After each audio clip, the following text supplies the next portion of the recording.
Notre prochain invité, on le reçoit le printemps, puis on le reçoit l'automne. C'est au changement de saison. C'est ça. Guillaume Larochelle, entraîneur-chef de l'équipe Lévis S au soccer. Oui. Bonjour. Bonjour, ça va bien? Merci, et toi? Oui, merci. Guillaume, ça va bien? Oui. On avait justement dans les nouvelles du sport ce matin que les grands honneurs du tournoi provincial des Journées de Victoriaville, que l'équipe U12 du club soccer Lévis S a conclu une année exceptionnelle. Exact. C'est dans le communiqué de presse que tu nous as fait parvenir. Et il y a eu d'autres victoires. Là. Oui. Ça va bien, votre affaire? Ben, ça a été... j'ai l'habitude de parler comme responsable du centre de développement d'à peu près toutes nos activités, mais là, cette fois-ci, je voulais qu'on prenne le temps de parler d'une équipe en particulier. C'est l'équipe que j'entraîne avec mes collègues Simon et Robert, mais c'est l'équipe U12. C'est notre équipe plus vieille là, dans le centre de développement. C'est une équipe qui a commencé il y a 4 ans. C'est leur 4e année qu'ils jouent ensemble. Et ça a été une année exceptionnelle en termes de récolte de victoires, mais aussi surtout en tournoi. Donc, je voulais prendre le temps qu'on en parle un peu parce que ce qu'ils ont vécu, les jeunes, cette année, c'est quand même assez exceptionnel. En fait, on fait 3 tournois en saison. C'est quand même, puis c'est pas des petits tournois, là. Quand on parle du tournoi national très carré à Charlebourg, les équipes du Nouveau-Brunswick, de l'Ontario, c'est un gros tournoi. C'est 290 équipes, toutes compétitions confondues. C'est 290 équipes quand même. Donc, médaille de bronze à ce tournoi-là, qui est un très grand tournoi. Ça a été notre fer de lance pour le reste de l'année. À partir de ce moment-là, ce tournoi-là était à la fin juin. Ça n'a été que des victoires dans d'autres tournois. Le tournoi de Bernier-Otto de Saint-Nicolas, médaille d'or et champion du tournoi. Puis, il y a 2 semaines, à Victoriaville, ça a clos aussi notre saison. Un tournoi provincial, quand même aussi de grande envergure. Encore là, 235 équipes. Et notre équipe 12 a tout remporté, là, ces matchs. Les jeunes ont vécu une fin de semaine incroyable, à peu près à tous les types de victoires un peu rêvées, là, des victoires en tir de barrage, en prolongation. Donc, beaucoup d'émotions chez ces jeunes-là. Puis je suis fier d'en parler parce que c'est des jeunes qui ont travaillé fort. Ça fait 4 ans qu'ils travaillent fort. C'est un groupe qui est ensemble depuis 4 ans. Ils récoltent un peu le fruit de tous ces efforts-là. Donc, c'est dans le communiqué. C'est pour ça qu'on voulait se concentrer un peu sur cette équipe-là. Mais ça reste que les autres équipes aussi ont participé à ce tournoi-là. On a une équipe en U10 qui a fait la demi-finale à Victoriaville. Donc, c'est pas rien. C'est une belle prestation aussi. Mais c'est ça. Donc, c'était, quand que je disais exceptionnel, c'est parce que c'est quand même une équipe qui a connu dans l'année 22 victoires, 3 défaites seulement, là, toutes compétitions confondues. Fait qu'on n'a pas vu ça souvent là, dans notre organisation. Quel âge? On parle de quel âge? Udo, c'est les enfants nés en 2013. Donc, il y a du 11 ans, du 12 ans. Ça dépend à cette date-ci. C'est des jeunes qui ont commencé chez nous à 8 ans. Donc, OK, mais c'est toujours les mêmes joueurs? C'est les mêmes joueurs. C'est rajouté quelques joueurs à ce groupe-là, mais le noyau de l'équipe est le même depuis le début. Il s'est rajouté des jeunes parce qu'on est passé, quand ils sont tout petits, à U9, U10, c'est du soccer à 7 sur le terrain. Puis on joue maintenant du soccer à 9 sur le terrain, sur plus grand terrain. Puis l'année prochaine, là, c'est la dernière année de transition du soccer à 9. Il tombe en soccer à 11, comme on voit à la télé, là, le soccer à 11 joueurs sur le terrain. Donc, on va un petit peu recruter là, pour grossir cette équipe-là. Mais ça reste que le noyau est le même depuis 4 ans. Là. C'est des jeunes qui sont super fidèles à notre programme. Puis je pense qu'ils apprécient ce qu'on leur prépare, ce qu'on leur donne. Donc, à quelque part, ils sont fidèles à nous. C'est bien de souligner ça. Est-ce que ça aide pas aussi, le fait que ce soit toujours les mêmes joueurs? Je disais, et on sent l'engouement, là, on sent la synergie dans l'équipe. Mais si ça fait 4 ans qu'ils jouent ensemble, on comprend. Là. Ça paraît. Le soccer est un des sports collectifs par excellence. Et la distance est grande sur le terrain. S'il n'y a pas de beau jeu de passe, une construction qui est bâtie, des gardiens, du défenseur au milieu de terrain jusqu'aux attaquants, je veux dire, il y a des choses qui ne peuvent pas se développer. Un joueur ne peut pas dominer un match seul. C'est un sport qui est purement collectif. Donc, d'avoir des jeunes qui connaissent bien leur position, connaissent leurs coéquipiers, comment ils réagissent, bien, ça fait un jeu qui est beaucoup mieux organisé, très beau à regarder aussi, mais qui donne des résultats intéressants. Là. On fait quoi, là? Parce que là, on joue depuis quoi? Mois d'avril, mois de mai? Oui. Et là, c'est terminé depuis 2 semaines. Exact. Il se passe quoi avec nos jeunes pendant l'hiver? Ben, il y en a plusieurs qui passent à Haut-du-Sport. Cependant, on le voit, on en a beaucoup dans ce groupe-là, mais aussi dans les autres groupes d'âge qui continuent le soccer à l'automne, à l'hiver. ils vont vers Lévis, où est-ce qu'il y a des infrastructures. Là, ils continuent dans le fond avec notre club mère, le club Lévis-S, mais au lieu d'être une équipe purement à Montmagny, c'est va être dans des équipes où il va y avoir des jeunes de Lévis et Montmagny mélangés ensemble. Donc, par le fait qu'ils ont des infrastructures, bien, ça permet de faire des saisons automnales et hivernales. Donc, on a plusieurs joueurs qui vont vers ce programme-là. Et il y en a aussi, ben, c'est pas du sport-études. Non, on est vraiment dans un peu comme le jeune qui en hockey mineur s'en va jouer du côté de Lévis. Là. C'est dans son sport le soir et fin de semaine. Là. Mais on en a des jeunes qui ont choisi des programmes de sport. De mon équipe, j'en ai 3 qui rentrent au sport-études à Lévis. Il y en a d'autres qui sont dans des concentrations soccer dans d'autres collèges à l'extérieur de la région. Donc, on voit l'engouement parce qu'ils veulent poursuivre à faire ce sport-là. Donc, tant mieux pour eux, mais c'est quelque chose qui pourrait être intéressant si on avait dans notre coin. Là. Est-ce qu'on peut penser, Guillaume, avec le nouveau centre culturel et sportif en santé durable, là, est-ce qu'on peut penser qu'un jour, on pourrait avoir du sport-études? Parce que, bon, on regarde beaucoup Lévis, on n'a pas le choix. Là, tu nous l'as déjà expliqué pourquoi.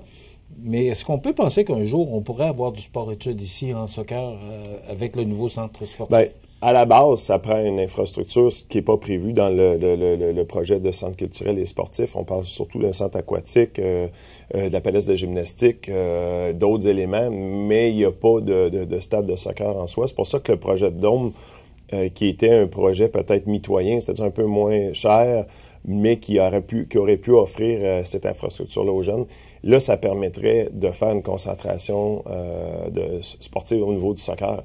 Parce que ça prend quand même une surface gazonnée là, pour pratiquer ça. Partout où il y a des concentrations des sports-études, ça prend une infrastructure. Le jeune doit pratiquer sur la surface sur laquelle il joue. Puis ça reste que la concentration, c'est peut-être le meilleur moyen pour Montmagny, plus qu'un sport-études. Parce qu'un sport-études, ça demande énormément de jeunes. Donc, ça prend une école qui probablement qui est grosse, qui attire aussi, qui peut attirer, mais parce qu'un programme sport-études, c'est que tu fais du sport à tous les jours. Une concentration, c'est que c'est des moments dans ta semaine qui sont prévus pour aller faire ton sport. Le meilleur exemple, je pense, c'est le patinage artistique, où les filles qui font du patinage artistique sortent de l'école, vont à l'aréna, qui est juste à côté, vont à l'aréna, vont faire 2 heures de patinage avec des entraîneurs, d'ailleurs, qui sont du sport-études à Lévis, entre autres, mais des entraîneurs aussi Magny-Montois. Ils s'en vont à leur concentration, ils reviennent à l'école, et là, il y a une collaboration entre le milieu scolaire et le sport, pour s'assurer que les notes des enfants sont bien sûr, que le jeune récupère le cours qu'il a manqué, qu'il fait la récupération, il y a une surveillance des notes scolaires. Donc, une belle collaboration au niveau des horaires par rapport à ça. Je pense que c'est un peu ça l'avenir pour Louis-Jacques Cazot en termes de concentration. Ça serait la même recette, je pense, qui devrait être utilisée pour plusieurs sports. Fait que ça implique pas autant de ressources humaines que de faire un gros sport-études, là, où on a vraiment un programme sport-études avec probablement un directeur des sports, des gens qui gèrent tout, parce que ça, c'est à tous les jours dans tous les sports. La concentration, c'est peut-être quelque chose de plus raisonnable pour la grosseur d'école qu'on a, mais juste cet élément-là distinguerait beaucoup de Jacques Cazot des autres écoles, tant qu'à moi, et amènerait des jeunes à rester, ou même en attirer de l'extérieur, parce qu'il n'y a aucune concentration soccer à l'extérieur de Lévis. Donc, et au nombre de joueurs qu'on a ici à Montmagny, si on inclut le soccer récréatif, c'est plus que 500 jeunes. Il y en a énormément qui sont à Jacques Cazot là-dedans. Moi, je pense qu'il y a beaucoup de monde qui aurait d'intérêt. Ça augmente, hein? D'année en année, oui, exact. Oui. D'année en année. C'est quoi l'engouement? Parce qu'avant ça, c'était le hockey, mais là, on voit que c'est le soccer qui... c'est un sport qui prend beaucoup plus de place au niveau télévisuel.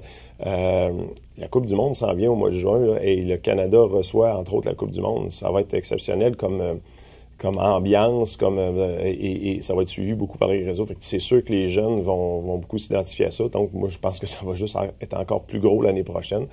C'est un sport qui est accessible, je le dis souvent, c'est pas ce qui est le plus onéreux. C'est ça, je pense que c'est un sport qui est accessible à tout le monde, donc à quelque part, Puis il y a des beaux modèles, là, que ce soit au Canada ou au niveau international, les jeunes s'identifient à ça. Il y a beaucoup de jeunes qui portent des chandails de joueurs de soccer, puis regardent de par les réseaux sociaux, regardent plein de clips liés à des jeunes, donc ça évolue. C'est ça, c'est peut-être les différentes raisons qui expliquent ça. Est-ce qu'on a des infrastructures, parce qu'on le voit que ça augmente, puis on voit l'engouement pour le soccer, est-ce qu'on a des infrastructures à Montmagny pour répondre aux besoins? Il en manque. Il en manque. L'été, tous les organismes sportifs là, qui ont eu à utiliser les terrains, parce qu'il n'y a pas juste le soccer, il y a le baseball, pour le petit terrain Léonard, les joueurs Caso, il y a le football. Chaque année, là, avec les instances municipales, puis de la commission scolaire, on essaie on se réunit pour essayer de trouver des moyens. Mais là, on le voit qu'il manque de place, là, donc il faut faire des petits miracles. C'est pour ça qu'entre autres, nous autres, au niveau du soccer, à partir de l'année prochaine, on a développé un terrain temporaire, on espère temporaire à long terme, sur les terrains du 6 de Chaudière-Appalaches ou le CRD, à la rue Côté. Donc, il y a eu des travaux qui ont été faits. C'est une collaboration entre le 6 de Chaudière-Appalaches et la ville de Montmagny. Parce qu'il y a un grand terrain. C'est le seul espace vert. Autrefois, le foyer de l'enfance qu'on a exact, fait, là. C'est ça. Bon. C'est le seul grand espace vert à Montmagny. C'est pas... Montmagny, on est quand même... on a le fleuve qui est proche, on est entouré de champs développés sans être obligé de faire affaire avec l'environnement. Développer des terrains sportifs, c'est pas évident. C'est le seul espace vert de grande envergure qu'il y a dans la ville. En plus, qui se situe dans un coin de la ville qui se développe beaucoup. C'est là qu'il y a des nouveaux quartiers. Donc, énormément de jeunes. Donc, développer quelque chose, on trouvait que c'était intéressant. Donc, il y a un terrain de soccer à neuf qui s'est développé. On a commencé les travaux l'année passée avec de l'aplanissage, un peu du travail de bulldozer, tout ça. Puis, il y a des choses il y a du gazon qui ont été semé. Mais il faut donner le temps pour que le terrain soit sécuritaire et que le gazon ait une certaine qualité. Donc, l'année prochaine, les gens vont commencer à avoir des matchs et des entraînements sur ce terrain-là. Donc, ça devient une petite solution temporaire parce que c'est une entente avec prêt de service au niveau du CIS et de la ville de Montmagny. Donc, si, exemple, il arrivait un projet futur sur ce terrain-là, vous comprenez qu'on laisse la place, là. Ça fait que c'est quelque chose de temporaire. Mais je pense que ça va démontrer que le besoin est là et qu'il fait peut-être à l'avenir de penser à développer autre chose. C'est pour ça que, avec les élections qui s'en viennent... je pense que c'est comme pour le projet du Dôme, je pense qu'il y a une opportunité, puis qu'il y a peut-être un nouveau, si je fais une analogie sportive, un nouveau porteur de ballon dans ce dossier-là. J'ai hâte de voir ce que les gens qui se présentent, entre autres à la mairie, mais aussi les conseillers, qu'est-ce qu'ils auront à offrir par rapport aux jeunes sportifs par rapport à ça. Fait qu'on va sûrement surveiller la campagne municipale. Je vais poser la question parce que je vais rencontrer les candidats et candidates, là, mais personne à date m'a parlé du Dôme. Et là, ce que je pense, ou ce que j'entends, que ce dossier-là est encore... parce qu'on a dit qu'on n'y allait pas, là.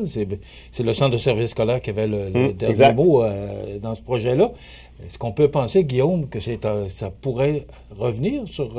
Je le souhaite parce que, à mon avis, c'est un incontournable dans le développement des jeunes sportifs de la région. On ne peut pas laisser passer ce projet-là ou tout autre projet qui amènerait une infrastructure intérieure.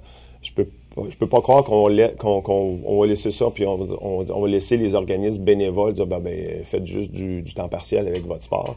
La preuve, c'est qu'il y en a plusieurs qui s'en vont en faire à l'hiver à l'extérieur de la région. Moi, je pense que ça démontre un intérêt. Si j'étais un politicien ou quelqu'un qui se présentait, je regarderais ça sérieusement. Si c'est pas sous la forme du Dôme, ça peut être sur autre chose, mais c'est sûr qu'il y a quelque chose à développer là. Il nous reste à peu près 1 minute et demie. Tu vois la prochaine saison, de quelle façon? En fait, on continue notre développement, j'ai toujours dit, depuis 4 ans, tranquillement mais sûrement. C'est la fin d'un cycle parce que le centre de développement, c'est fait pour les U9 à U12, donc les jeunes à leurs 4 premières années. Donc, on a toujours été en centre de développement. Maintenant, l'équipe U12 devient U13 l'année prochaine. Donc, tombe dans une structure où on n'est plus au centre de développement, mais purement des entraînements avec leur groupe d'entraîneurs à l'extérieur du centre de développement. Fait qu'on va vivre ça pour une première année. Donc, on va avoir 5 groupes d'âge différents à partir du printemps prochain. Fait que quelque part, autour de fin février, là, les inscriptions vont commencer et on va relancer la machine. Puis, on veut développer. Moi-même, comme responsable, je veux commencer un peu à délaisser mon rôle vers d'autres personnes qui... ça fait quand même quelques années, j'ai les mêmes personnes autour de moi qui travaillent au centre de développement. On a développé une relève. Donc, je veux passer de quelqu'un qui est un peu indispensable à quelqu'un qui va être utile. Donc, être capable de faire autre chose, mais en étant là quand même pour l'organisation. Fait que c'est un peu ce que je souhaite parce qu'en grossissant, ça demande de plus en plus de responsabilités. Puis on fait tout ça un peu à temps partiel, bénévolement. Donc, à un moment donné, faut se donner faut se donner des infrastructures de ressources humaines. Là. Effectivement.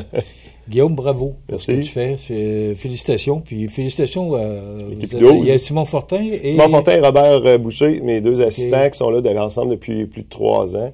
c'est un travail d'équipe, là, cette belle saison-là. Bravo pour ce que vous faites pour nos jeunes. Merci. Guillaume Larochelle, qui est entraîneur-chef de l'équipe Lévis-Est, mais aussi, regardez un petit peu, il est conseiller stratégique service au cadre de projets spéciaux au Centre intégré de santé et de services sociaux de Chaudière-Appalaches. Ça donne un coup de main, ça, pour avoir ça crée des contacts. Des ficelles, ouais, hein? Ça aide à trouver les bonnes personnes au bon moment et développer des choses pour nos jeunes. Merci, Guillaume. Ça fait plaisir.